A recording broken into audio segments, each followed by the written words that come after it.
संपूर्ण क्रांति, जो कि लिखा गया है जयप्रकाश नारायण के द्वारा। ये है जयप्रकाश नारायण जी का तस्वीर और इनके बारे में थोड़ा सा जान लेते हैं। तो जयप्रकाश नारायण का जन्म हुआ था 11 अक्टूबर 1902 को सिताब दियारा में। अब ये सिताब दियारा है कहाँ? तो सिताब दियारा है आपका बलिया ज़िला में, उत्तर प्रदेश के बलिया ज़िला में। दरअसल ये जो सिताब दियारा गांव है यह 2 ज़िला में फैला हुआ है, बिहार के सारण ज़िला में और उत्तर प्रदेश के बलिया ज़िला में। लेकिन इनका जो जन्म हुआ था वो उत्तर प्रदेश के बलिया ज़िला वाला में सिताब दियारा में हुआ था। तो इसको आप याद रखेंगे अगर एग्ज़ाम में आए सिताब दियारा, और ऑप्शन में आपका ज़िला भी दिया रहा है तो आप बलिया चुनेंगे वहाँ पर। इनकी मृत्यु हुई थी 8 अक्टूबर 1979 को पटना में। इनके माता पिता का नाम, माँ का नाम फूलरानी और पिता का नाम हर्षोदयाल था। इनकी पत्नी का नाम था प्रभावती। इनको लोकनायक जयप्रकाश नारायण के नाम से जाना जाता था। ये काफ़ी पब्लिक में लोकप्रिय थे, जनता के पक्षधर थे, इसलिए इनको जनता लोकनायक के नाम से भी जानती है। इनका उपनाम जेपी भी है और बचपन का इनका जो नाम है वो है बाउल। इस चीज़ को आप याद रखेंगे, ये एग्ज़ाम में पूछता है कि जयप्रकाश नारायण के बचपन का नाम क्या था। इनको 2 पुरस्कार मिला था। एक मिला था मैग्सेसे सम्मान, एक मिला था आपका मैग्सेसे सम्मान जो कि 1964 में दिया गया था, और एक मिला था भारत रत्न जो कि 1998 में दिया गया था। अगर शिक्षा की बात करें तो इनकी शिक्षा आईएससी की शिक्षा जो हुई थी वो पटना कॉलेज में। इसके बाद वे अमेरिका चले गए थे जहाँ पर उन्होंने कैलिफोर्निया, ब्रसेल्स आदि विश्वविद्यालयों में अध्ययन किया। तो ये थी उनके बारे में कुछ प्रमुख जानकारियाँ जिससे आपका एग्ज़ाम में बहुत सारा क्वेश्चन बनता है। तो चलिए आइए अब देखते हैं इस पाठ का वस्तुनिष्ठ प्रश्न यानी ऑब्जेक्टिव। क्वेश्चन नंबर फर्स्ट में आपसे पूछा है कि संपूर्ण क्रांति शीर्षक पाठ साहित्य की कौन सी विधा है। तो देखिए, संपूर्ण क्रांति जो पाठ है यह एक भाषण है जो कि जयप्रकाश नारायण के द्वारा 5 जून 1974 को पटना के गांधी मैदान में दिया गया था। तो इसको आप याद रखेंगे कि कहाँ दिया गया था, तो पटना के गांधी मैदान में।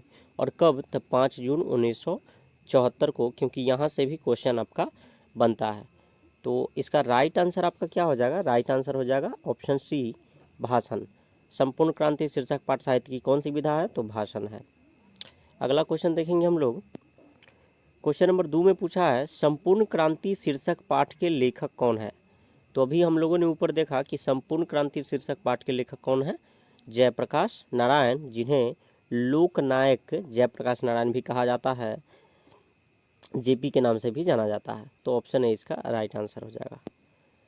क्वेश्चन नंबर 3 देखेंगे। पूछा है जयप्रकाश नारायण का जन्म कब हुआ था। तो जयप्रकाश नारायण का जन्म हुआ था, हम लोग अभी ऊपर देख करके आए हैं, 11 अक्टूबर 1902 को बलिया उत्तर प्रदेश में सिताब दियारा गाँव में। तो इसका राइट आंसर हो गया आपका ऑप्शन ए।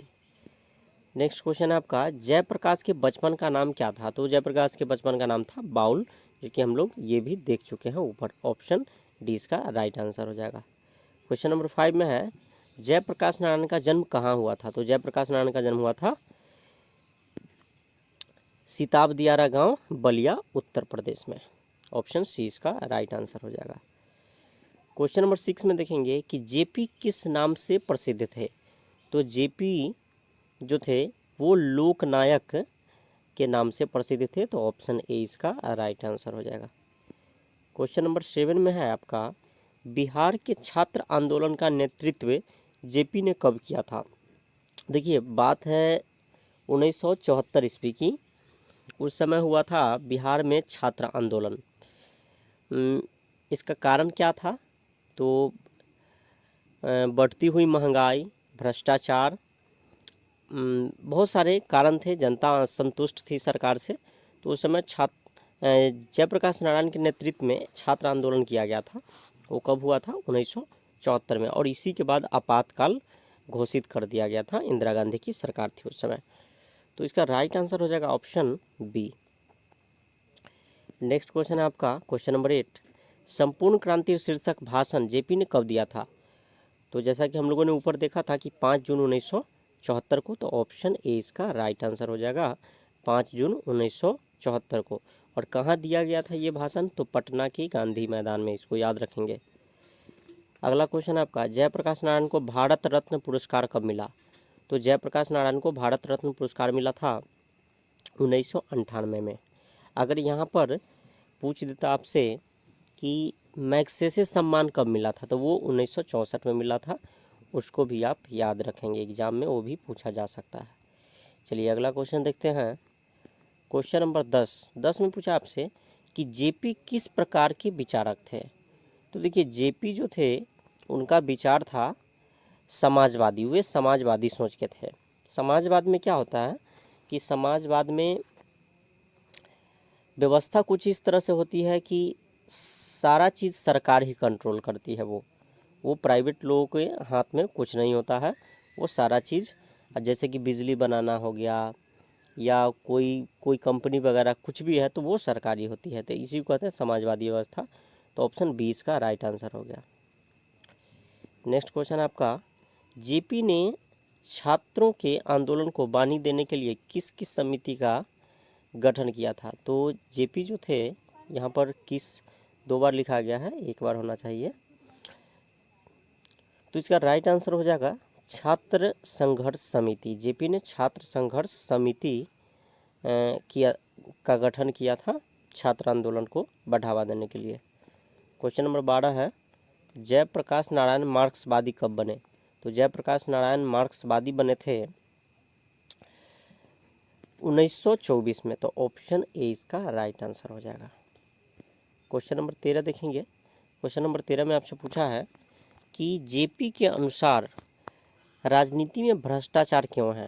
तो देखिए जेपी यानी कि जयप्रकाश नारायण का मानना था कि राजनीति में भ्रष्टाचार का जो मूल कारण है, ऐसे तो बहुत सारे कारण हैं, लेकिन जो भ्रष्टाचार का मूल कारण है वो है चुनाव का खर्च।